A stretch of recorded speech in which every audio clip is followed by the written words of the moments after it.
Guys, apritas ng avocado ng harbisonon daw. Harbisonon siya karong. Ang uban na nila katapusan pero target ako ni katapusan sa January.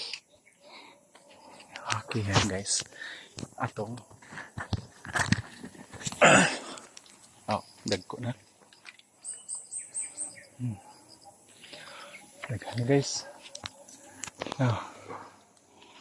Kay katapusan target ito kay ang uban ilanganin pa. Mga langanin pa na katapusan pa siya.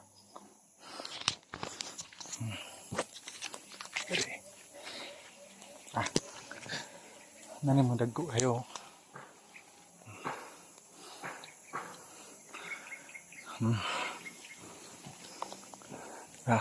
Gapong-pungay. Katapusan pa ni guys. Kani maharbis na gununta niyo. Pero salig man tas tong kuan nga di na matagak.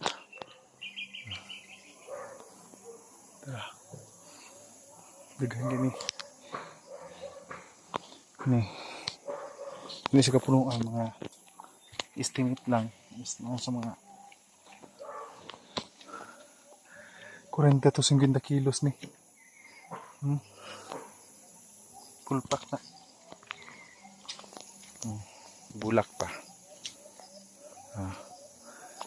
Tapi isa dito guys, siguro lahat ito ato na dulon. Yung balog na gud Kato may dagko na guys, makuha na nga. Yung mas ubos. Kato. Naguna.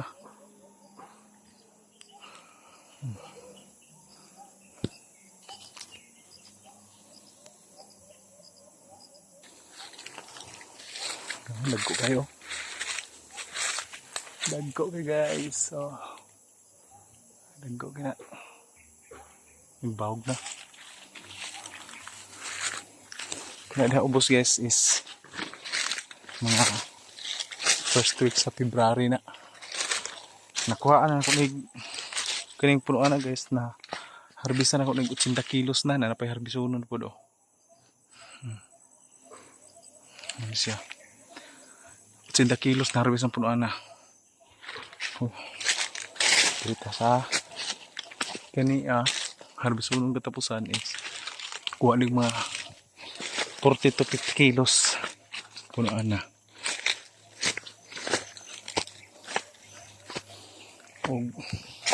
Kanisad naasa kuha pa siguro na 50 siguro kilos ni o 60 kilos. Mga katapusan pa po ni.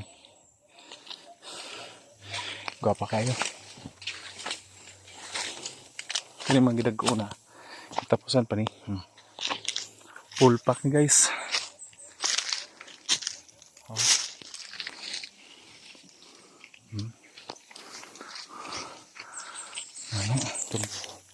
Sakon.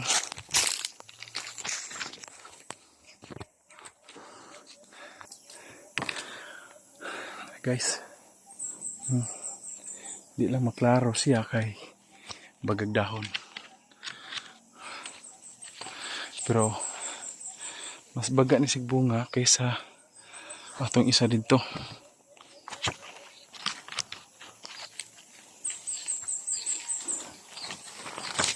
Daghan.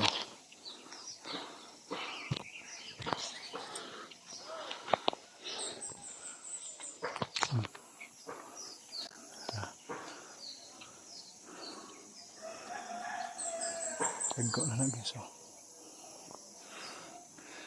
Pagpaguwang nilang maayo. Small medium na. Katapusan ni large na ni. Large medium ni siya guys ng size. Ni. Ibabaw. Tinggo pa ha. Nambun ni nga isa kasako ni. Sa kapids. Butang talang mga 50 kilos. Kanindo kapunuan palang daan. Kuha ni mga hapit gatos. Papaib dito sa babaw guys. Perting mga gupahapod ato dito. Ito isa ka punuan dito. Tungan ani ko putog mga 40 kilos, 30 kilos pod. Katuminan ko na guys kay nanay guwang ato. Dito tagsa pares na migapon nga nanay guwang babaan ang ginagmay. So isa ho na tuog harvest.